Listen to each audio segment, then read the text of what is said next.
guys, I'm still on vacation, and as a matter of fact, I ate carbs at Christmas, and this is what happened to me. Absolutely nothing. So once you're metabolically healthy, you'll be in great shape. What did I wind up eating? Well,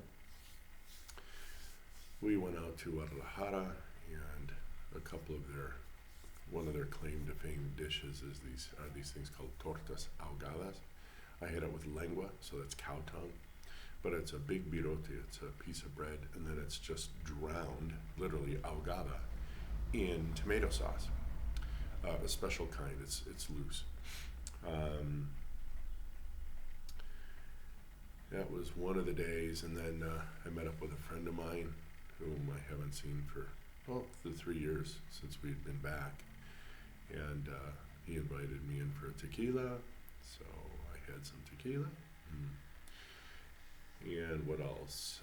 For the Christmas dinner, there was my wife's non-cooked cheesecake that she made,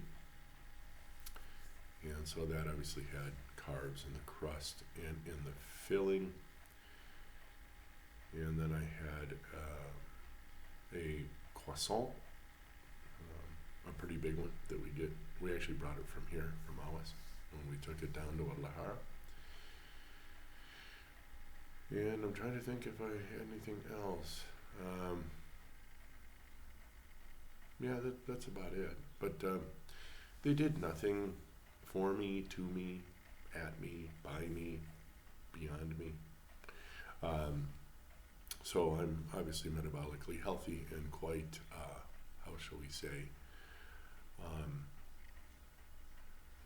flexible metabolically, which doesn't mean flexible in the sense of being able to eat carbs. It's actually you're fat adapted, and if you do consume a carb, boom, your body knows exactly what to do with it, gets it out of the bloodstream.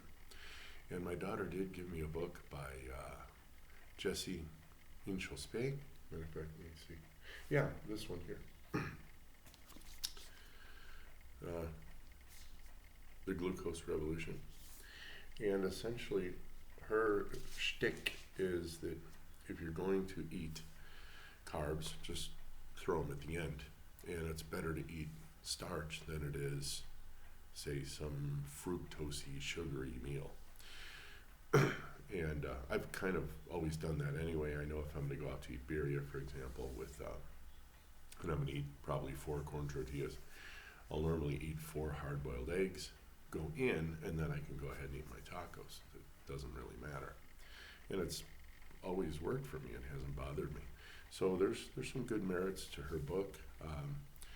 I may touch on a few points. There's a couple things in there that, look, if you are medically imbalanced, if you have type 2 diabetes, this might be an interesting way to wean off carbohydrate.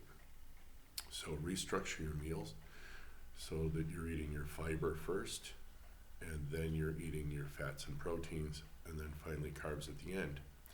And then what you want to do is you can kind of trail off the carbs. And now you've become keto.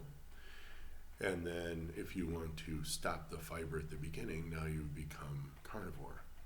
And if you add coffee to your diet, or you like adding some seasonings, well then you become ketovore, which I believe was coined by Nisha. She has a YouTube channel. Her husband's Dr. Barry, and they're just great folks.